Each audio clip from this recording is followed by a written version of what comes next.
Hi friends, welcome to our channel. இன்றைக்கி என்ன recipe நம்ம பார்க்க போகிறோம்னா மீன் குழம்பு. இது எங்கள் அம்மா ஸ்டைல் மீன் குழம்பு. தண்ணியில் கொஞ்சம் புளியை கரைச்சிட்டு அதுலேயும் தக்காளியும் நல்லா கரைச்சி விட்டுக்கணும். கொஞ்சமாக தனி மிளகாய்த்தூள், தனியாத்தூள், மஞ்சத்தூள், உப்பு, சும்மா 2 கருவேப்பிலை, 2 கொத்தமல்லி எல்லாமே நல்லா ஒன்றா போட்டு நல்லா கரைச்சி எடுத்துக்கணும். அதுக்கப்புறம் பார்த்திங்கன்னா சின்ன வெங்காயம் ஆட் பண்ணிக்கங்க. மீன் குழம்புக்கு சின்ன வெங்காயம் ஆட் பண்ணி செஞ்சிங்கன்னா செம்ம சூப்பராக இருக்கும். கொஞ்சமாக பச்சை மிளகா, தக்காளி நல்லா வதக்கி விட்டுக்கணும். நல்லா வதங்கி வந்ததுக்கப்புறம் பூண்டு ஆட் பண்ணிக்கங்க. நல்லா திருப்பி விட்டு நல்லா வதக்கி விட்டுக்குங்க. கொஞ்சமாக கருவேப்பிலை நல்லா வதங்கினதுக்கப்புறம் நம்ம கரைச்சி வச்சுருக்க புளி கரைசலை ஆட் பண்ணிக்கணும்.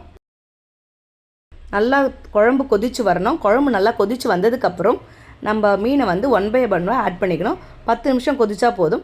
அவ்வளோதான், நமக்கு சூப்பரான சுவையான மீன் குழம்பு ரெடி. நல்லா சாதம் சுட வச்சு மீன் குழம்பு போட்டு சாப்பிடும்போது செம்ம சூப்பராக டேஸ்டியாக இருக்கும்.